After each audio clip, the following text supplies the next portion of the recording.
오늘 저는 여러분과 함께 말씀대로 살면 매일이 축제입니다 라고 하는 제목으로 이 느헤미야의 말씀을 통해 하나님의 은혜를 나누겠습니다. 기독교는 기쁨의 종교입니다. 기쁨의 종교. 우리가 신앙생활을 한다는 것, 예수 그리스도를 믿는다는 것은요, 어렵고 힘든 고통스러운 삶으로의 초대가 아닙니다.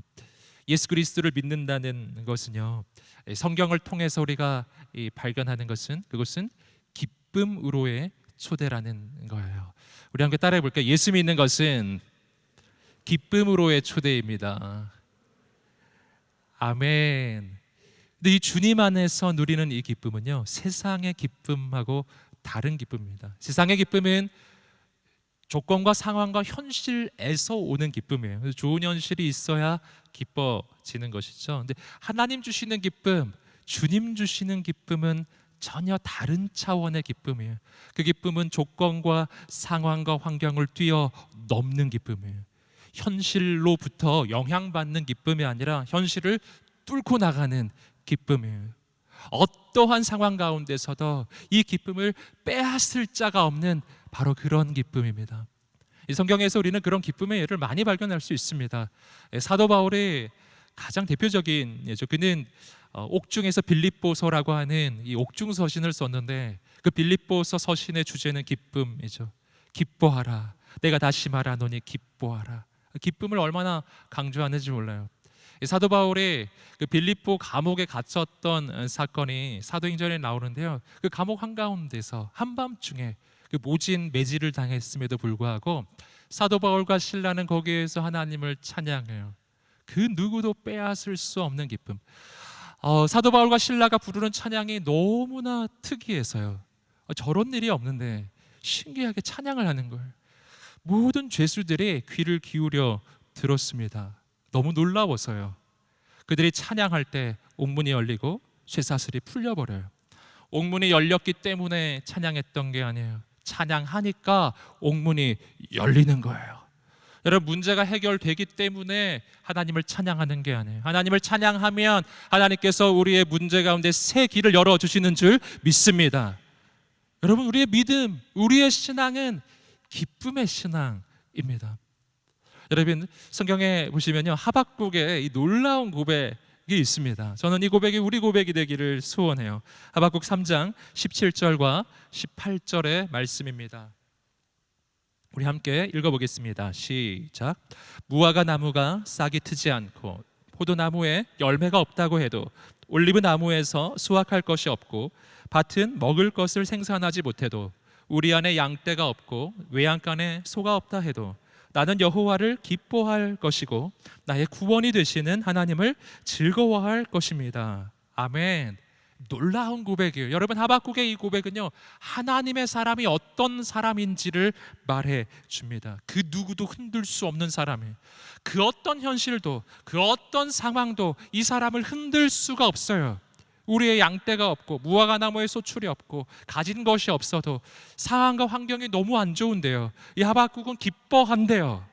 어떻게 그럴 수 있었죠?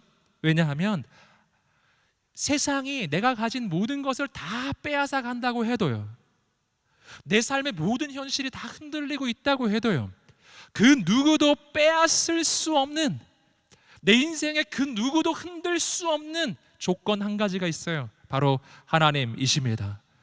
아무도 나에게서 하나님을 빼앗을 수는 없어요. 그런데 그 하나님은 누구신가요? 그 하나님은 온 우주의 주인이시고 역사의 주인이시고 역사의 주관자이신 줄 믿습니다. 여러분, 그래서 그 하나님이 내게 있으면요, 그 하나님 안에 모든 것이 담겨져 있다는 거예요. 이것이 바로 하박국이 그 누리는 기쁨, 누구도 빼앗을 수 없는 바로 그 기쁨.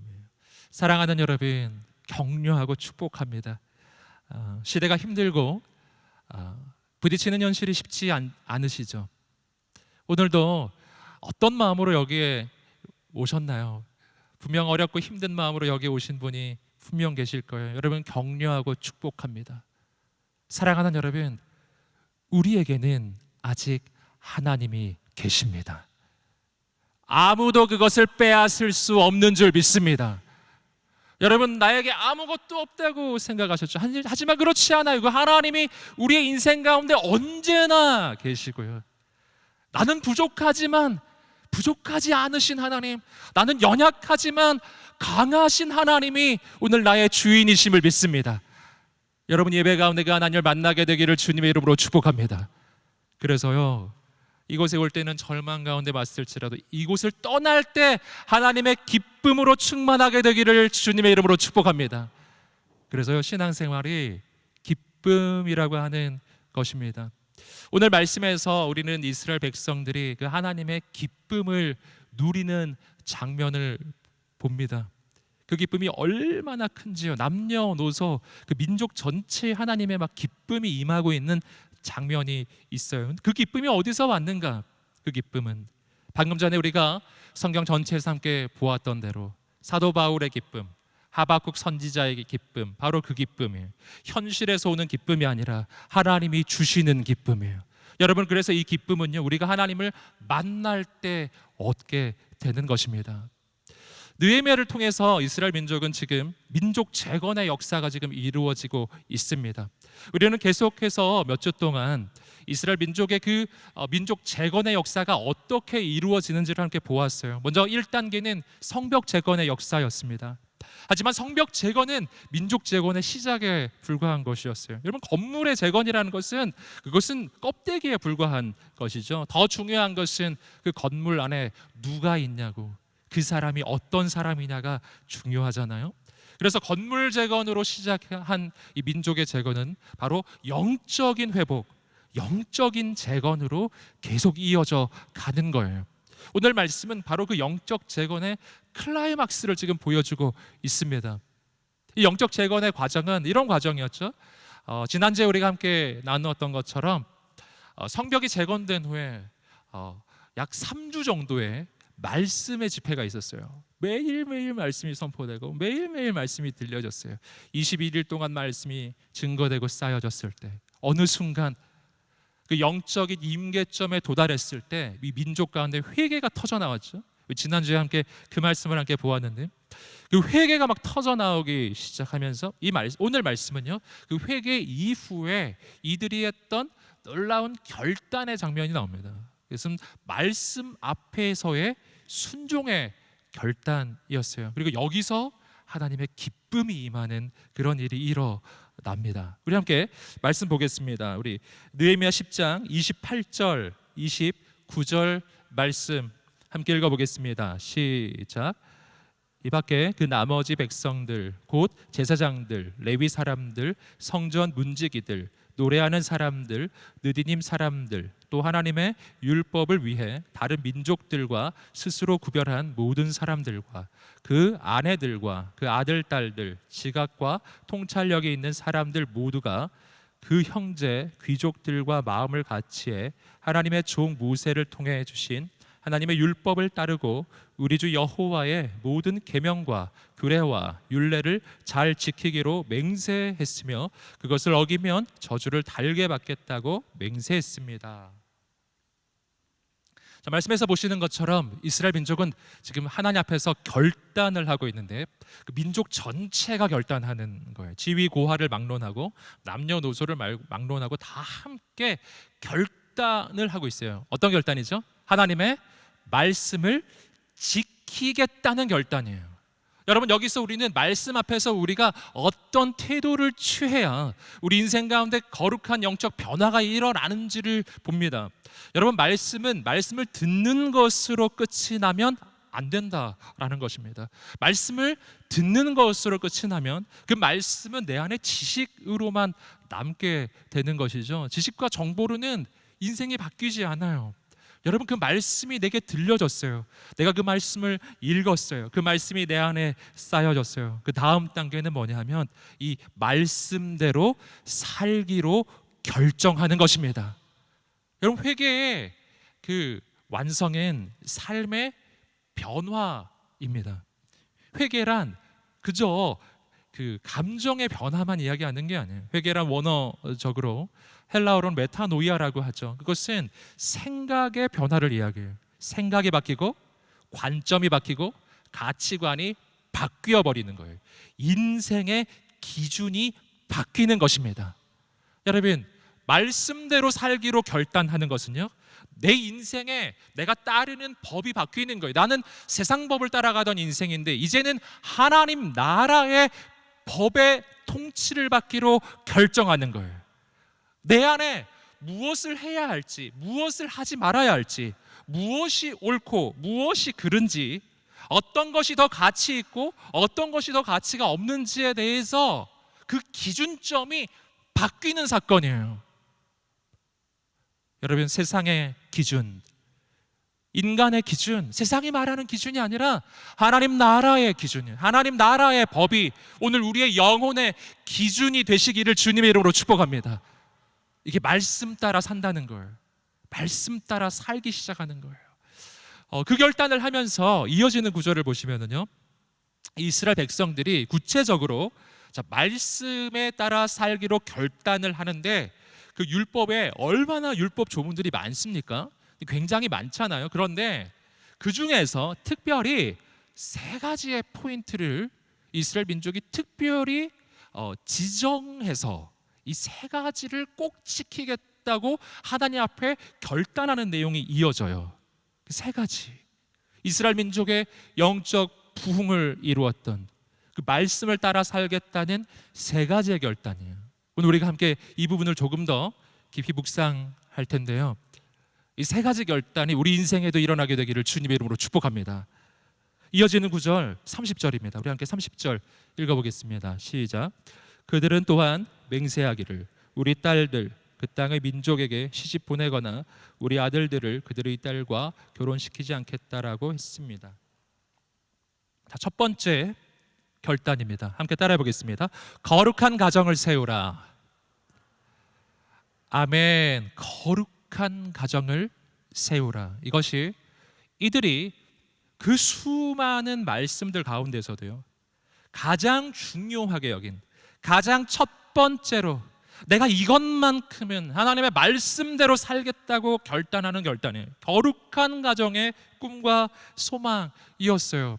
이들이 그 결단했던 구체적인 내용은 이런 것이죠. 이제는 이방 민족과 통혼하지 않겠다, 이방 민족과 결혼하지 않겠다, 이러한 이 지금 결단인데요, 여기서 우리가 오해하지 않아야 하는 것은 뭐냐면, 이것은 어떤 인종적 차별, 민족적 차별 이런 걸 얘기하는 게 아닙니다. 지금 여기서 이들이 이런 결단을 하는 까닭은요, 바로 이방 민족과의 결혼을 통해서 이 당시에, 그리고 이스라엘 민족의 역사 가운데 있어왔던, 끊임없이 있어왔던 문제점 때문이죠. 그것은 그냥 결혼만 하는 게 아니라 이방 민족의 우상 숭배가 같이 들어온다는 거예요.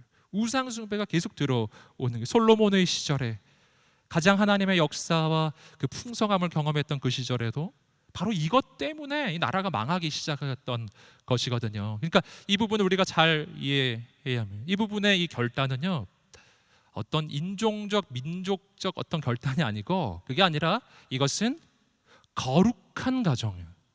하나님만 경외하는 믿음의 가정을 세우겠다라고 하는 그 결단이에요. 믿음의 가정을 세우겠다는 결단.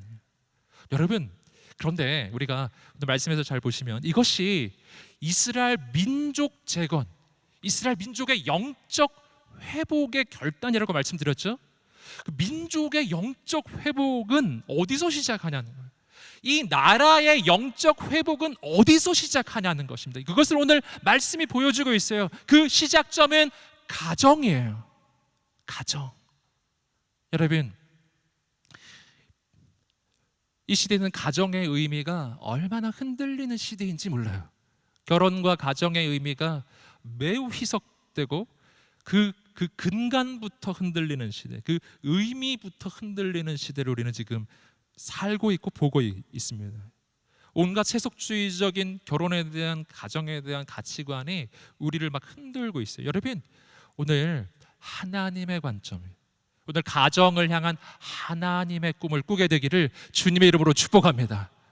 이 청년의 때 이 꿈을 꼭 꾸어야 하는 거예요. 여러분, 가정인 성경적으로 보면은요, 가정은 인간이 선택한, 인간이 세우는 인간의 공동체가 아니에요. 여러분, 가정은 하나님을 빼고서는 설명할 길이 없어요. 그래서 세상에 인본주의적인 그런 학자들이 그런 학문에서 가정의 시작에 대해서 도무지 설명하기가 쉽지 않은 까닭이 바로 여기에 있고요. 그래서 하나님을 빼고 나면은요, 가정 개념이 흔들려요. 왜냐하면 가정의 시작은 성경에 나오기 때문에요. 결혼은 어디에 처음 나올까요? 성경에 처음 나와요. 여러분, 가정은 하나님의 작품입니다. 가정은 하나님의 계획이에요. 가정은 하나님의 신비입니다. 가정은 그저 외로운 한 남자와 한 여자가 만나서 서로 의지하며 살기로 결정하는 그러한 인간적 선택과 결단이 아니에요. 성경을 보시면 하나님이 인간을 창조하시고 창세기 2장에서 아담을 지으시고 나서 가장 먼저 그 아담에게 만들어주신 공동체가 가정이에요. 그래서 가정엔 창세기 2장에 나와요. 놀랍죠? 천지 창조 창세기 1장, 인간 창조 창세기 2장, 그리고 그 장의 끝이 가정의 창조예요. 할렐루야. 가정이 얼마나 소중한 공동체인지 아시겠어요? 하나님은 온 우주를 지으시고 그 어떤 것도 만들어지기 전에 인간을 지으신 후에 가장 먼저 가정을 지으셨어요. 전에도 말씀드렸지만 여러분, 아담이 하나님께 결혼하고 싶다고 하지 않았어요. 창세기 2장을 잘 읽어보세요. 그러면 하나님이 아담에게 말씀하신다고요. 하나님이 아담을 보시면서 사람이 독처하는 게 좋지 않다. 내가 널 위해 돕는 배필을 만들어 주리라. 그리고 하와를 보내주셨잖아요. 할렐루야. 여러분, 내가 생각이 없을지라도 하나님은 생각하고 계세요. 내가 꿈꾸지 않을지라도 하나님이 꿈꾸고 계세요. 아담에게 하와 주신 분, 하와에게 아담 주신 분은 하나님이셨어요. 사랑하는 여러분, 오늘 하나님이 세워가시는 거룩한 가정의 꿈을 꾸게 되기를 주님의 이름으로 축복합니다. 하나님이 인류 최초의 커플에게 해주신 주례사가 있습니다. 창세기 2장 24절. 저는 이게 인류 최초의 주례사라고 생각해요. 한번 읽어보겠습니다. 시작. 이러므로 남자가 부모를 떠나 그의 아내와 합하여 둘이 한 몸을 이룰지로다. 이것이 하나님께서 가정을 세우시면서 해주신 한마디의 말씀인데, 이것이 바로 가정의 정의입니다. 가정이란 뭔가 남자가 부모를 떠나 여자와 합하여 한 몸을 이루는 것, 가정. 한 남자와 한 여자가 만나 가정을 이루는 것이에요. 여러분, 이 가정은요, 얼마나 놀라운 공동체인지 몰라요. 가정은 하나님의 꿈과 계획이 너무너무 풍성하게 가득가득 담겨진 공동체입니다. 남편과 아내가 서로를 사랑하는 그 관계, 신랑과 신부의 관계는 예수 그리스도와 교회의 관계의 상징이에요. 그래서 남편과 아내가 깊이 서로 사랑하게 되면 그리스도의 사랑을 그 안에서 경험하게 되는 거예요. 와, 주님이 날 이렇게 사랑하시는구나. 할렐루야. 네. 꿈꾸십시오. 여러분, 부모가 자녀를 이제 자녀가 출생하고 자녀를 낳고 기르게 되잖아요. 그러면 부모와 자녀 사이에 이루어지는 이 사랑은 어떤 것인가? 이것은 우리의 아버지 하나님과 자녀된 우리 사이의 관계가 어떤 것인지 그것을 보여주는, 그러니까 하나님 아버지의 사랑이 무엇인지를 보여주는 상징이에요. 부모 자녀 관계예요. 이것이 원래 하나님의 의도예요. 원래 하나님의 계획이에요. 사랑하는 여러분, 그래서요, 아름다운 가정이 세워지면 그 가정은 그 존재 자체로 주변에 있는 모든 사람들에게 하나님을 증거하게 돼 있어요. 그냥 딴 거 안 해도 돼요. 그냥 가정에서 남편과 아내가 서로를 예수님의 사랑으로 사랑하고 자녀를 아버지 하나님의 사랑으로 양육하고 그렇게 가정이 세워지잖아요. 그러면 주위에서 볼 때 저게 바로 하나님의 사랑이구나, 저게 바로 예수님의 사랑이구나, 진짜 하나님이 살아계시는구나, 정말 하나님 역사하시는구나. 진짜 가정은 하나님이 세우시는 것이구나. 할렐루야. 이렇게 여러분 주변에서 그 가정을 보면서 하나님을 만나게 되는 놀라운 역사가 일어나게 된다는 거예요. 여러분, 우리에게 이 가정의 꿈이 회복되시기를 주님의 이름으로 축복합니다. 가정인 여러분, 정말 하나님 안에서는요 가장 놀라운 공동체예요. 여러분, 하나님께서 왜 그 무엇보다 가정을 가장 먼저 지으신 줄 아세요? 이 가정을 통해서 일어나는 하나님만 하시는 역사가 두 개가 있어요. 가정을 통해서 하나님만 하실 수 있는 두 가지의 역사가 일어나요. 첫째, 생명의 계승이에요. 생명의 탄생이에요. 이것은 오직 가정에서만 일어나는 일이에요. 여러분, 생명의 탄생은 마귀의 역사가 아니에요. 언제나 하나님의 역사예요. 그리고 그 생명의 탄생을 통해서 하나님이 하시는 일은 다음 시대 거룩한 하나님의 리더십을 키우는 일입니다. 다음 시대 하나님의 사람을 키워내요. 그래서 마귀는 생명을 죽이고 하나님은 생명을 살리십니다. 여러분, 가정을 통해 일어나는 또 한 가지 일이 있어요. 그것은 믿음의 계승이에요. 아브라함에서 이삭으로, 이삭에서 야곱으로, 야곱에서 그 12 아들에게로, 그리고 계속해서 믿음이 계승되고 가잖아요. 생명과 믿음의 계승은 함께 가요. 생명의 계승, 믿음의 계승이 계속 함께 갑니다. 그리고 마침내 그 족보의 끝에서 예수 그리스도가 탄생하는 거예요. 할렐루야. 그 믿음이 계속해서 계승돼 가요. 여러분, 그 믿음이 계속 계승되어서 오늘 우리에게까지 이른 줄 믿습니다. 여러분, 가정은 얼마나 놀라운 공동체인지 몰라요. 가정은 하나님께서 인간에게 주신 첫 비전입니다. 창세기 1장 27절 28절 보겠습니다. 창세기 1장 27절 28절 읽어보겠습니다. 시작. 하나님이 자기 형상 곧 하나님의 형상대로 사람을 창조하시되 남자와 여자를 창조하시고 하나님이 그들에게 복을 주시며 하나님이 그들에게 이르시되 생육하고 번성하여 땅에 충만하라. 땅을 정복하라. 바다의 물고기와 하늘의 새와 땅에 움직이는 모든 생물을 다스리라 하시니라. 아멘. 창세기 1장에서 하나님이 인간을 지으시면서 인간에게 주신 비전의 내용입니다. 이렇게 말씀하셨죠.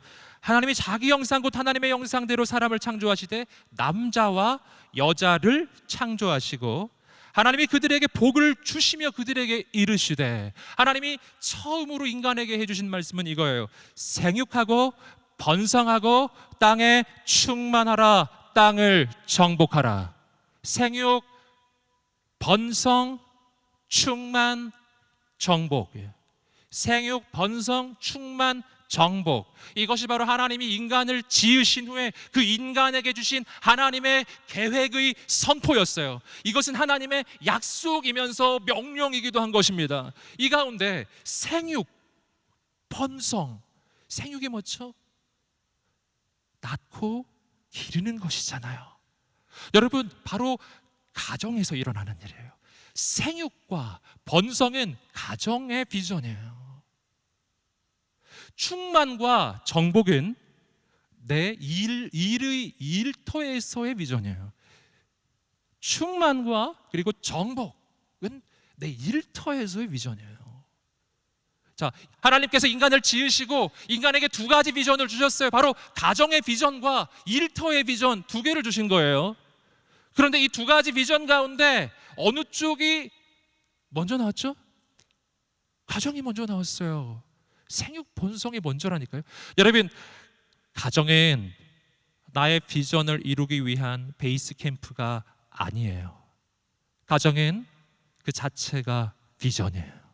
그 자체가 하나님의 나라를 보여주고, 그 가정을 통해 생명과 그리고 믿음이 계승되고, 그 가정을 통해서 하나님의 놀라운 사람들이 세워지고, 그 가정을 통해서 하나님을 만나는 가정. 여러분, 그래서 오늘 말씀이 이야기하는 거예요. 거룩한 가정, 믿음의 가정을 세우는 것이 바로 회복의 시작인데, 어떤 회복? 공동체 회복과 민족의 회복과 그리고 나라의 회복과 열방의 회복의 시작입니다. 여러분, 오늘 우리 가운데 그 비전이 있게 되기를 주님의 이름으로 축복합니다. 그 꿈이 있게 되기를 주님의 이름으로 축복합니다. 절대 포기하지 않으시기를 축복합니다. 아멘. 제가 기도합니다, 여러분. 그래서 그런지 요새 결혼을 많이 하더라고요. 할렐루야. 오늘 이번 주에 2커플 하는데 축복합니다. 매주 결혼하게 되기를 주님의 이름으로 축복합니다. 막 다 결혼하십시오. 다 성인 공동체 가세요. 그럼 여긴 누가 지키나? 새로운 사람이 오겠죠, 그러면. 여러분 격려하고 축복합니다. 정말 아름다운 가정의 꿈을 꾸세요. 이건 여러분 개인의 꿈이 아니라니까요. 당신을 향한 하나님의 비전이에요. 하나님께 구하십시오. 구하지 않아도 주실 것인데 구하면 얼마나 잘 주시겠어요. 여러분 하나님의 꿈을 꾸십시오. 느헤미야 10장 31절 말씀 계속 보겠습니다. 31절입니다. 시작. 또 다른 민족이 안식일에 곡식을 팔러 오더라도 안식일과 거룩한 날에는 우리가 사지 않을 것이며 또 7년마다 땅을 쉬게 하고 모든 빚을 탕감하겠다고 했습니다. 두 번째는 믿음의 일터를 세우라. 함께 따라해보겠습니다. 믿음의 일터를 세우라. 아멘. 자, 이어지는 9절에서 지금 이스라엘 백성들은 일터 두 가지를 얘기하고 있어요. 첫째는 뭐냐면은 상업, 무역과 상업 이 영역. 그다음 또 한 가지는 농업의 영역. 이 두 가지를 지금 이야기를 하고 있는데, 근데 참 신기하게도 뭐를 얘기하냐면요, 그 일을 얼마나 잘 해야 하느냐, 뭐 이런 얘기를 지금 하고 있지 않아요. 물론 우리는 일을 잘 해야 합니다. 그리스도인은 모든 일을 죽게 하듯 충성되게 하기 때문에 우리는 일을 잘 해야 합니다. 할렐루야. 그런데 오늘 말씀을 보시면 일을 어떻게 하느냐에 대한 포인트가 있는 게 아니라 전혀 다른 곳에 포인트가 있는데, 그것은 뭐냐면 안식에 대한 포인트가 있어요. 안식, 즉 멈출 수 있어야 한다. 지금 이걸 지금 이야기하는 거예요. 멈출 수 있어야 한다. 안식에 대한 결단을 이 민족적으로 지금 고백하고 있는 겁니다. 우리는 반드시 안식일을 지킬 것입니다. 일을 멈추는 날이죠. 일주일에 하루 일을 멈추겠습니다. 여러분, 그러면서 뭘 표현하냐면은 그날 이방 민족이 와서 뭔가 물건을 막 팔려고 해도 우리는 사지 않을 것이고 곡식도 안 살 것이고 우리는 그러한 어떤 상업적 무역의 그러한 행위를 하지 않겠다라는 겁니다. 여러분, 이 결단이 얼마나 큰 결단인지 아시겠어요? 이 당시에 예루살렘은 지금 어떤 상태인가요? 예루살렘은 굉장히 피폐한 상태예요. 지금 140여 년 동안 성벽 자체가 존재하지 않았기 때문에 뭐 사는 사람도 별로 없고요. 그 안에 무슨 물자가 있겠어요? 그러니까 무역이나 뭐 상업 뭐 이런 게 없으면 상당히 어려워지는 것이죠. 여러분, 그런데 일주일에 하루 그거 안 하겠다고 결단을 지금 내리고 있어요. 여러분, 어떻게 이 결단을 하는가? 안식의 결단. 물론 이것은 구약 성경의 10계명에서 바로 이제 4계명에 하나님의 이 명령을 따르겠다라고 하는 결단이죠. 그 명령에 순종하겠다는 지금 그 결단을 내리고 있는 것인데, 이 결단이 왜 중요하냐면요, 지금 그 10계명 속에도 들어있는 것처럼 이 안식의 결단이 매우 중요한, 그 까닭은 안식의 결단은 단순한 쉼을 넘어서는 것이기 때문이에요. 인간은 언제 진정한 안식을 할 수 있는가? 언제 자신의 일을 멈출 수 있는가? 안식일 규정처럼 일주일에 하루를 나는 비울 수 있는가? 하루를 그냥 멈출 수 있는가? 그걸 할 수 있으려면요, 하나님을 향한 믿음이 있어야 해요. 하나님을 향한 믿음이 없으면 절대 할 수가 없어요. 하나님을 향한 믿음이 있을 때 내가 내 일을 멈추어도 하나님이 내 인생을 책임지실 것을 믿는 사람만이 그 일을 멈출 수가 있습니다. 그걸 못 믿으면 못 멈춰요. 그걸 믿는 사람만이 모든 것을 멈추고 하나님을 섬기기 위해서 예배의 자리에 올 수가 있습니다. 여러분, 내가 그 믿음이 없잖아요. 그러면요, 일을 안 한다고 해서 쉬는 게 아니에요. 일은 안 하고 있어요. 근데 마음이 불편해요. 마음이 분주해요. 마음이 너무 힘들어요. 쉬어도 쉬는 게 아니에요. 자도 자는 게 아니고 휴가인데 휴가가 아닌 거예요. 여러분 이런 거 경험해 보셨나요? 마음이 너무 불편한 거예요. 여러분, 진짜 안식은요, 하나님을 향한 믿음에서 오는 것입니다. 그래서요, 이 안식의 결단은 무슨 결단이냐면은 믿음의 결단이에요. 네, 주님, 제가 이제부터는 하나님 믿겠습니다. 내가 진짜 하나님을 신뢰하겠습니다. 여러분, 오늘 우리 가운데 그 온전한 믿음의 결단이 있게 되기를 주님의 이름으로 축복합니다.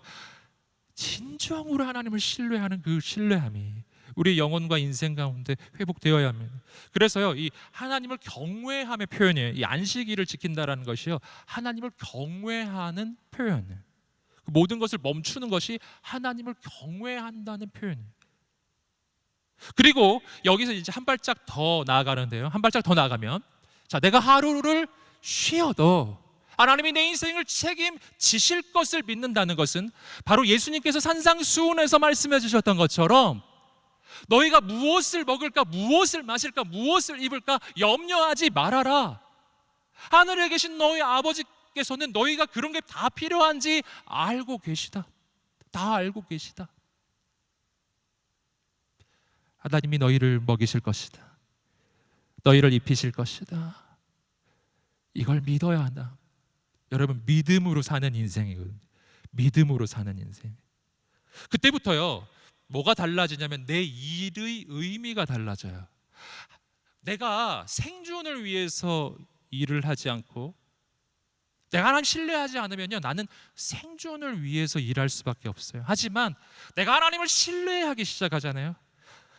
그분이 나를 먹이고 입힌다는 것을 내가 믿기 시작하잖아요. 그러면 내가 하는 이 일의 의미와 가치가 달라져요.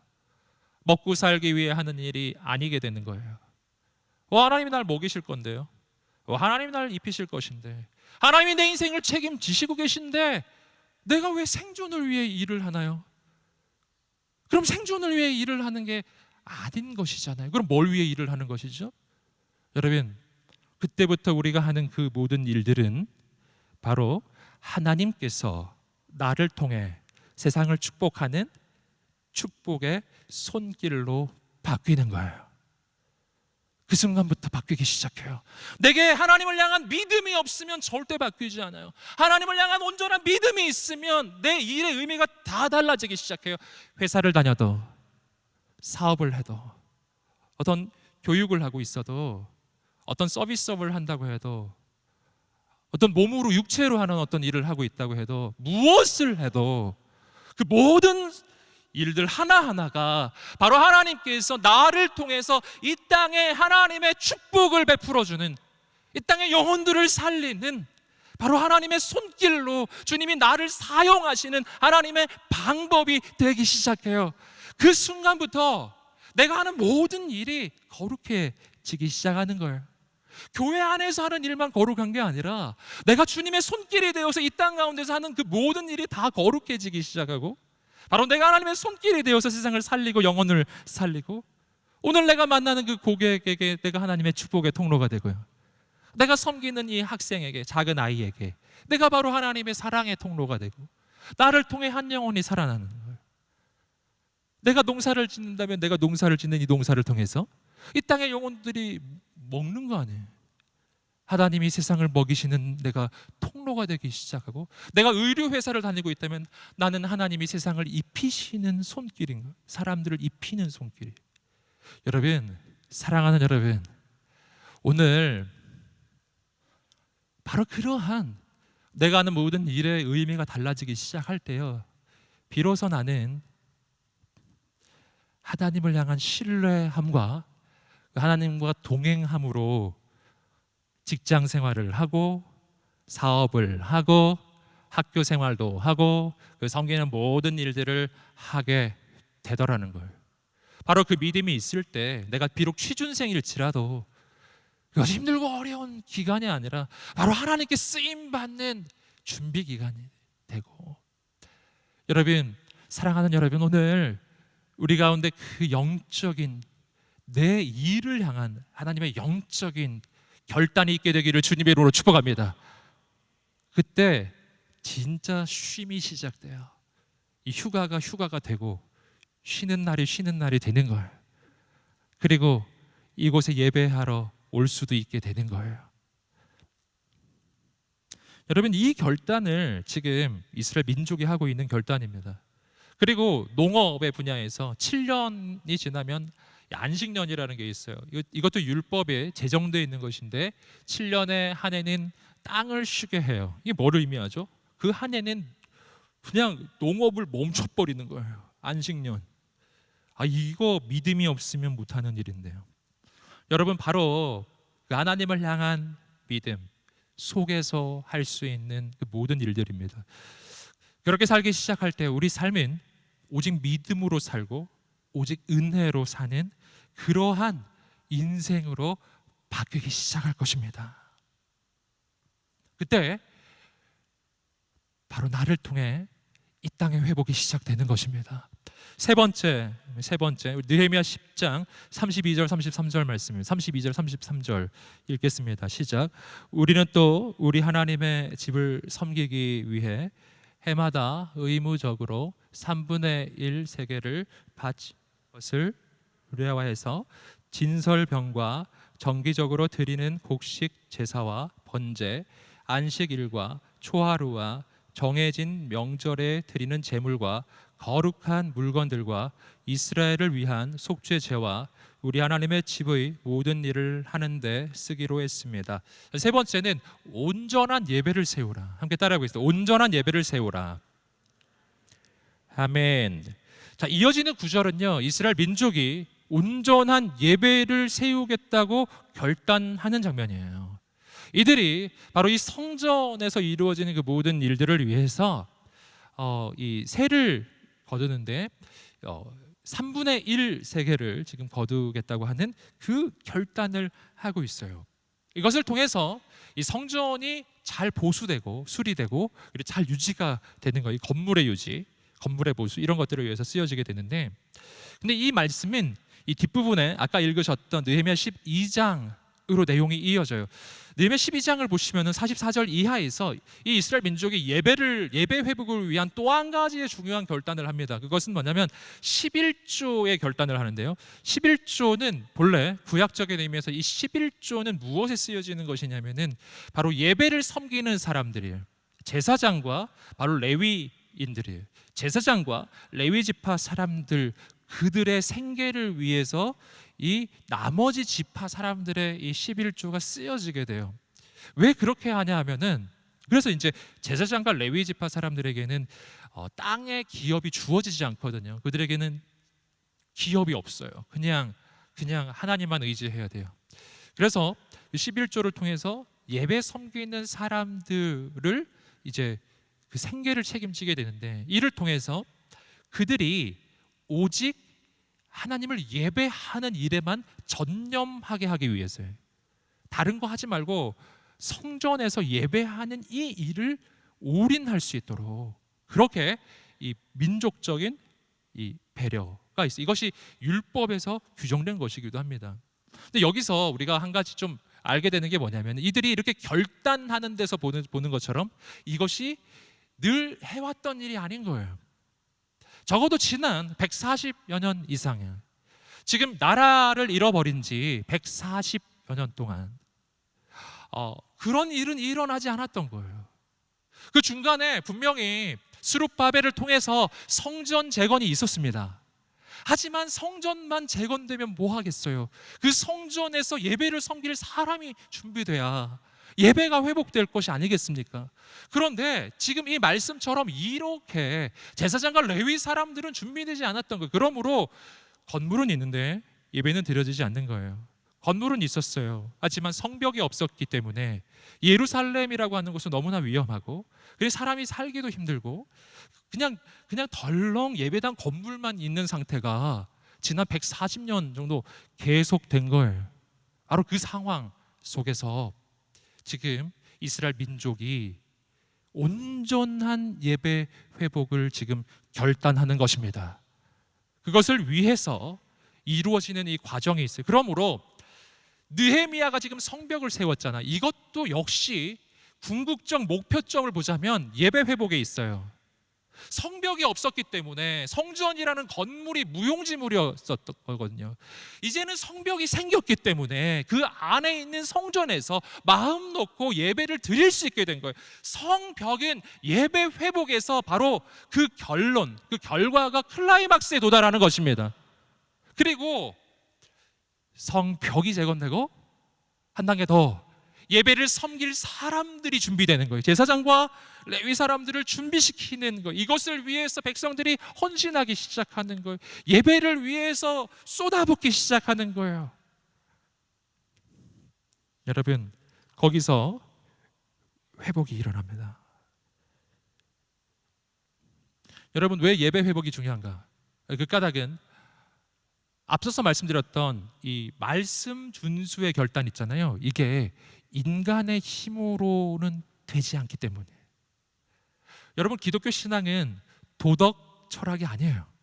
만약 기독교 신앙이 어떤 도덕 체계에 불과한 것이라면 바로 앞서서 보셨던 것처럼 인간의 결심으로 이 답이 끝나버릴 것입니다. 결정했으니까요. 하지만 그걸로 끝나지 않아요. 거기서 한 단계 더 가야 돼요. 왜냐하면 인간의 결단은 약하기 때문입니다. 우리 결단해봐서 알지만 작심삼일 금방 무너져요. 이스라엘 민족이 지금 맹세하고 있어요. 이거 오래 가기 힘듭니다. 이 결단이 지속되려면, 이 결단이 힘이 있으려면 인간의 힘이 아니라 성령의 능력이 임해야 돼요. 그래서요, 인간의 결단은 뭐하고 연결돼야 되냐면 반드시 예배 회복과 연결돼요. 왜냐하면 예배 회복이란 형식의 회복이 아니라 하나님의 임재의 회복이, 하나님의 역사의 회복이에요. 하나님이 임하시는 거예요. 내가 결단했습니다. 이 결단이 힘이 생기려면 성령님이 임하셔서 그 결단에 기름 부어주시고 내게 힘이 되어주셔서 내가 그것을 지킬 수 있도록, 그 말씀을 지킬 수 있도록 하나님께서 나를 이끌어 주셔야만 이 일이 일어나는 것입니다. 그래서요, 기독교 신앙은 단순한 도덕의 체계일 수 없고 예수 그리스도를 만난다는 것은 단순한 도덕 선생님 만나는 거 아니라는 거예요. 지금도 살아계셔서 역사하시는 하나님을 만나는 것입니다. 여러분, 오늘 우리의 예배 이 시간 가운데, 이 기도 시간 가운데 살아계신 하나님을 만나게 되기를 간절히 소망합니다. 그때 진짜 변화가 일어날 거예요. 바로 이러한 거룩한 결단의 역사가 일어나기 시작할 때요, 이들의 인생에 놀라운 회복이 일어납니다. 마지막으로 느헤미야 12장 43절 말씀을 읽어보겠습니다. 12장 43절 읽어보겠습니다. 시작. 즐거워했습니다. 하나님께서 그들에게 큰 기쁨을 주셨기 때문입니다. 아내들과 어린아이들도 즐거워했습니다. 그리하여 예루살렘에서 즐거워하는 소리가 멀리까지 들렸습니다. 아멘. 여러분, 그들은 하나님께 희생 제사를 크게 드렸다고 이야기해요. 여기서 이 제사는 정확하게 어떤 제사였는지 잘 안 나오지만 미루어 짐작컨대 하나님 앞에 감사의 제사를 드렸을 거예요. 하나님 앞에 감사하는, 하나님이 이루시는 이 놀라운 역사에 감사하는 그 감사의 예배를 하나님 앞에 드리기 시작하는데요, 그들 가운데 회복되는 것이 있었어요. 기쁨이 회복되기 시작했어요. 하나님이 부어주시는 기쁨이었어요. 오늘 말씀이 분명히 이야기합니다. 하나님께서 그들에게 큰 기쁨을 주셨기 때문입니다. 아멘. 이것이 바로 하나님의 사람의 기쁨이에요. 이 기쁨은 하늘로부터 내려오는 기쁨이에요. 여러분, 그렇기 때문에 조금 전까지는 없었던 거라는 거예요. 조금 전까지는 힘들었던 거예요. 조금 전까지는 슬펐고 조금 전까지는 너무 낭망했었어요. 그런데 하나님 앞에 감사의 제사로 하나님 앞에 기도하고 예배하며 나아가는데 저 하늘로부터 하나님의 기쁨이 내 마음에 채워지는 거예요. 부어지는 거예요. 이 기쁨은 상황에 대한 반응으로서의 기쁨이 아니에요. 하늘로부터 내려와서 충만하게 넘쳐나는 기쁨이 생겨나는 것입니다. 여러분, 오늘 이 시간이 바로 그 시간이 될 것입니다. 여러분, 하나님을 만나면 모든 것이 달라져요. 하나님으로부터 기쁨이 임하기 시작해요. 여러분, 우리 인생 가운데 하나님 주시는 기쁨이 충만해지기를 축복합니다. 결단해야 되는데요, 말씀 앞에 순종하는 결단인데, 우리가 세 가지 중요한 영적 결단을 나누었어요. 첫째, 거룩한 가정을 세우십시오. 둘째, 믿음의 일터를 세우십시오. 셋째, 온전한 예배를 세우십시오. 우리가 이 거룩한 영적 결단, 그 결단을 하나님 앞에 올려드리며 나아갈 때 하나님이 말로 할 수 없는 기쁨을 오늘 여러분 모든 심령 가운데 부어주실 것입니다. 폭포수처럼 부어주실 것입니다. 여러분, 이 시간에 우리가 함께 기도하며 나아갑시다.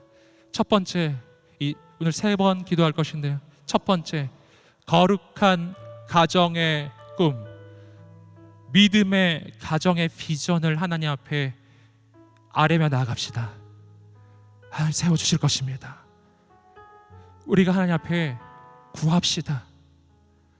하나님이 아담이 구하지도 않았는데 주셨잖아요. 그런데 구하면 주시지 않겠습니까?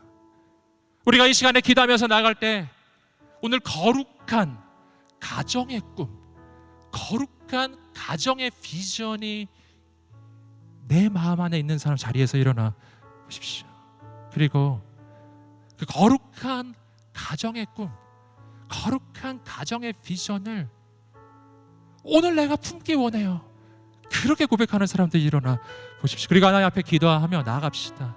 우리가 하나님 앞에 구합시다. 하나님, 주님 예비하신 하나님의 사람, 하나님의 배우자를 보내주시기를 기도합니다. 이것은 하나님께서 기뻐하시는 기도가 틀림없어요. 이것은 하나님이 좋아하시는 기도예요. 가정이 세워지는 것은 하나님이 세상에서 가장 기뻐하시는 일들 가운데 하나입니다. 가장 기뻐하는 일들이에요.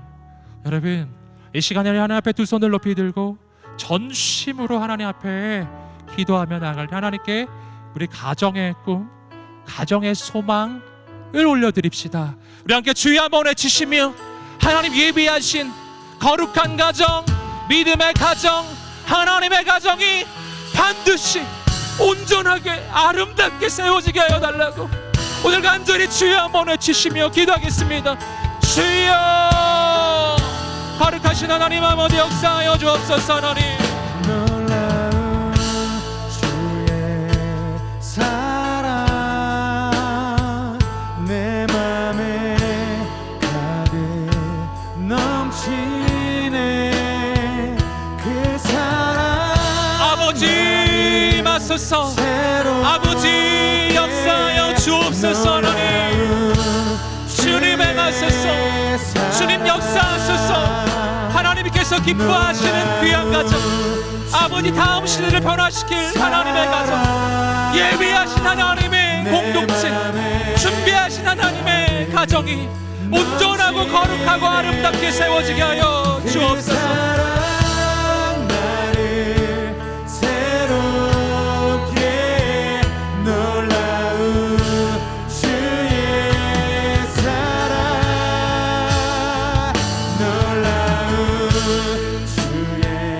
아버지 역사하여 주옵소서. 하나님, 거룩하신 하나님 행하여 주옵소서. 하나님, 기름 부어 주옵소서. 성령님, 기도하며 나아가는 우리 모든 영혼마다 심령마다 하나님 역사하여 주옵소서.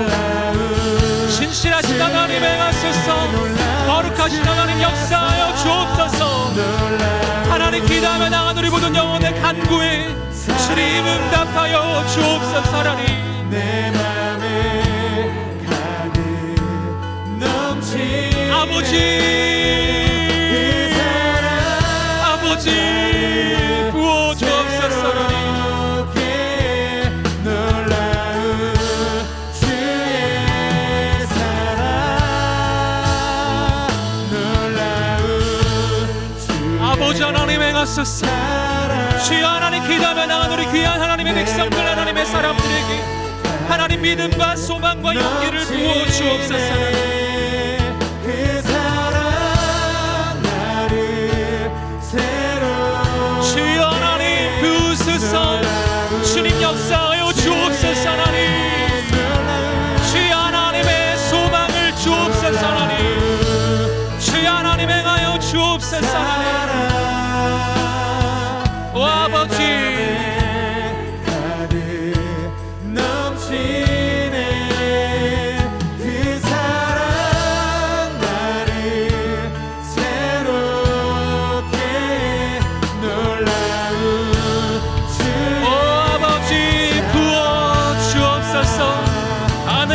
사랑을 부어 주옵소서.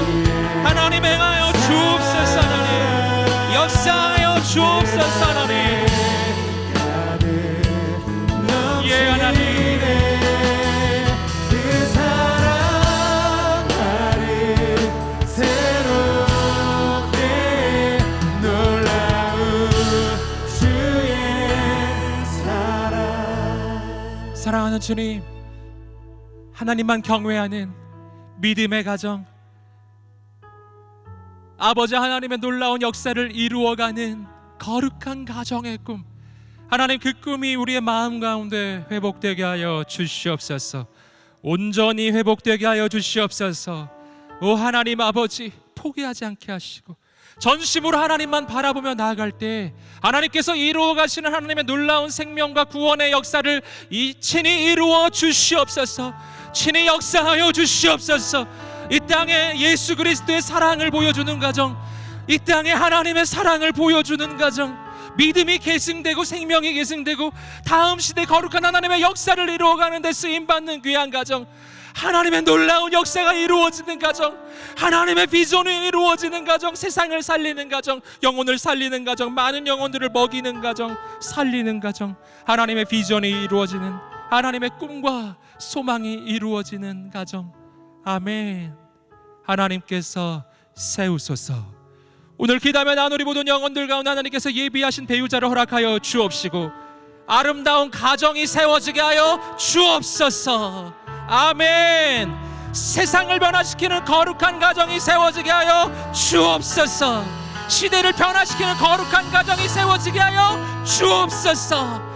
세상에서 맛볼 수 없는 하나님의 기쁨의 가정이 세워지게 하여 주옵소서. 이 시간 우리가 한번 더 기도하며 나갈 때 우리 일터를 놓고 기도하겠습니다. 하나님, 내가 있는 그곳 믿음의 일터가 되게 하여 주옵소서. 내가 하는 모든 일들이 생존의 수단이 아니라 하나님의 비전이 되게 하시고 하나님의 사명이 되게 하여 주시고 내가 있는 그곳이 바로 예수 그리스도의 손길이 되는 자리가 되게 하여 주옵소서. 하나님 안에서 안식할 수 있는 인생, 하나님 오직 주님을 신뢰함으로 그 믿음으로 하나님만 바라보는 나의 삶이 되게 하여 주시옵소서. 하나님 보내시는 그 곳곳에서, 여러분 보내신 그 일터, 그 직장에서, 그 사업장에서, 그 학교에서, 여러분이 있는 그 자리 어떤 일을 하든지 그곳에서 예수 그리스도의 손길이 되고 하나님의 역사의 통로가 되게 해달라고 우리 하나님 앞에 두 손을 들고 주여 한번 해주시며 기도하겠습니다. 주여 할렐루야. 하나님 아버지 역사하여 주옵소서. 하나님 아버지, 오늘 우리가 그렇게 하나님 일터에서의 삶이 회복되게 하여 주옵소서. 우리의 삶이 새로워지고 인생이 새로워지고 하나님 우리가 예수 그리스도의 손길이 되게 하여 주시옵소서. 하나님 나를 붙들어 아버지 주여 거룩하신 하나님, 오늘 우리가 하나님의 은혜의 통로, 축복의 통로, 하나님의 역사의 통로가 되게 하소서. 하나님의 손길이 되게 하여 주옵소서. 하나님, 내가 무엇을 위해 일을 하고 무엇을 위해 살고 있습니까? 하나님, 이 땅에 하나님의 역사를 이루는 하나님의 은혜와 축복의 통로, 하나님의 역사의 통로, 하나님의 손길이 되는 우리의 인생이 되게 하여 주옵소서. 주여 주여 이루소서. 역사하소서. 행하소서. 하나님 나를 붙들소서. 아버지 아버지 내 생각 아버지 놓고 아버지 역사하소서. 하나님, 하나님의 사명의 자리, 하나님의 역사의 자리, 하나님께 쓰임받는 자리가 되게 하소서. 아멘. 나를 부르실 때 믿음을 예 주님, 이 시간 우리가 마지막으로 한 번만 더 기도하며 나갈 때 하나님, 우리 가운데 온전한 예배의 회복의 역사가 일어나게 하여 주시옵소서. 내가 말씀의 결단을 할지라도, 내가 하나님의 뜻 가운데 살아가기로 아무리 결단해도 내 힘으로 할 수 없는 것을 여러분 우리는 알고 있습니다. 그래서 사도 바울이 고백했습니다. 내가 전하는 이 말씀이 사람의 지혜의 말이 아니라 성령의 나타남과 성령의 능력이 되기를 원하노라. 아멘. 아멘. 오직 성령이 너에게 임하시면 너희가 권능을 받고 예루살렘과 온 유대와 사마리아와 땅끝까지 이르러 내 증인이 되리라. 아멘. 성령님 우리 가운데 임하여 주옵소서. 여호수아 예배 가운데 거룩한 하나님의 임재로 임하여 주시옵소서. 지금 이 시간 성령님 임하여 주셔서 오늘 내가 하나님 앞에 드리는 이 영적 결단 가운데 하나님께서 힘이 되시고 능력이 되어 주셔서 이것이 단순한 결단이 아니라 내 삶의 현실이 되게 하여 주옵시고 이루어지는 역사가 되게 하여 주시옵소서. 우리 살아계신 하나님을 초대하고 간구하며 두 손 들고 주여 세 번의 지고 기도하겠습니다. 주여 주여 주여. 할렐루야. 하나님 아버지 임하소서, 역사하소서. 하나님 성령으로 기름 부어 주옵소서. 나의 힘과 나의 능력으로 할 수 없는 것을 오직 하나님만 하실 수 있사오니 하나님 오셔서 기다며 나가는 우리 모든 영혼들 심령을 붙잡아 주시고 하나님의 새 힘을 부어 주옵소서. 하나님 주여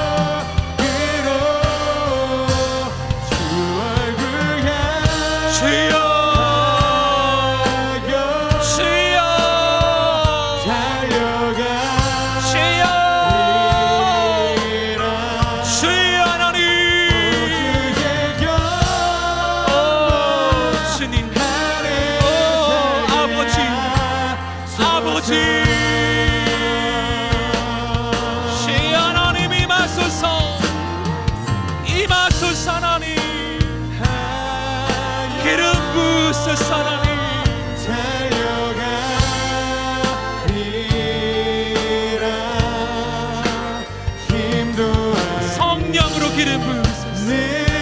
하나님 주의 능력으로 임하소서. 하나님 임하소서. 하나님 역사하여 주옵소서. 하나님 도우소서. 거룩한 청년들을 세워 주옵소서. 다음 시대를 변화시킬 하나님의 사람들로 거룩한 영적 리더로 세워 주옵소서.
주님만 영광을 받으소서.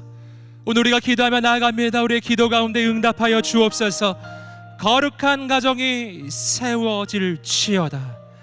아멘. 한 사람 한 사람 주님 인도하여 주시옵소서.